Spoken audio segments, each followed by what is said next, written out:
আসসালামু আলাইকুম everyone, welcome to my cooking channel. আজকে আমাদের রেসিপি হলো বড়ি দিয়ে রুই মাছ। বড়ি দিয়ে যে কোনো মাছই ভালো লাগে, বিশেষ করে ইলিশ, শোল, বোয়াল, কালবাউস, রুই, কাতলা এগুলোই বেশি খেতে ভালো লাগে। কিন্তু এই মাছগুলির মধ্যে এখানে আমি রুই মাছ নিয়েছি। বড়ি দিয়ে মাছ রান্নার জন্য এখানে কিছু উপকরণ নিয়েছি, সেগুলি হলো 600 গ্রাম রুই মাছ, 9টা বড়ি, পেঁয়াজ, রসুন, লঙ্কা ও টমেটো। মাছ ধুয়ে পরিষ্কার করে নিয়েছি, এবার ম্যারিনেট করে নেব। তাই মাছে দেব 1 চামচ হলুদ গুঁড়ো, 1 চামচ লবণ ও সামান্য পরিমাণ সরিষার তেল। সবকিছু উপকরণ ভালো করে মাছের সাথে মিশিয়ে নেব।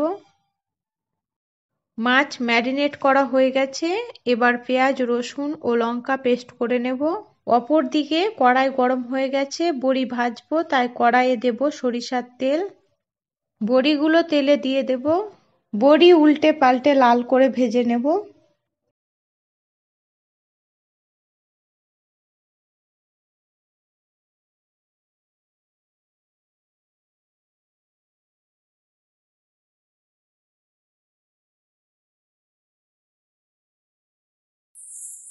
বড়ি ভাজা হয়ে গেছে, তুলে নেব। এবার মাছ ভাজবো, তাই আবার কড়াইয়ে সরিষার তেল দেব। তেল ভালো করে গরম করে নেব। তেল গরম হয়ে গেছে, প্রথমে 3 পিস মাছ ভেজে নেব। এই দিক ভাজা হয়ে গেছে, উল্টে দেব।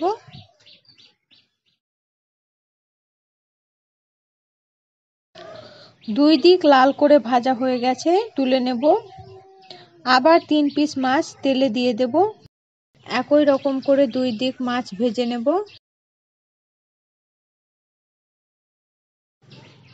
সবগুলো মাছ ভাজা হয়ে গেছে, ওই তেলে দিয়ে দেব একসাথে পেস্ট করে রাখা পেঁয়াজ, রসুন ও লঙ্কা।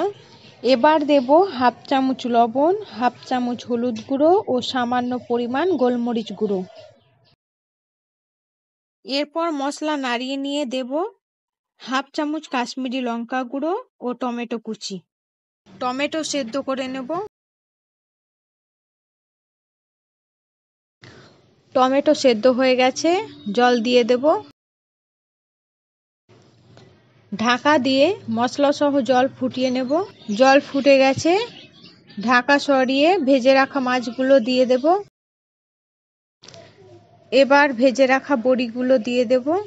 দিয়ে আবার ঢাকা দিয়ে দেব। ঢাকা সরিয়ে বড়িগুলোকে এভাবে ঝোলে চুবিয়ে নেব। তারপর দেব ধনেপাতা কুচি ও 1/2 চামচ জিরে গুঁড়ো। জিরে গুঁড়ো দেওয়ার পর আরও 2 মিনিট কুক করে নেব। মাছ রান্না হয়ে গেছে, চুলো থেকে কড়াই নামিয়ে নেব। এবার আপনাদেরকে একটা বড়ি ভেঙে দেখাচ্ছি, দেখুন কত সুন্দর করে সেদ্ধ হয়েছে। আর এই বড়িগুলো কিভাবে তৈরি করেছি সেটা আগের ভিডিওতে শেয়ার করা আছে, যদি আপনাদের সেটা না দেখা থাকে তাহলে দেখে নেবেন। ভিডিওটি ভালো লাগলে লাইক, শেয়ার, কমেন্ট করবেন এবং সাবস্ক্রাইব করে পাশে থাকবেন। সম্পূর্ণ ভিডিওটি দেখার জন্য ধন্যবাদ।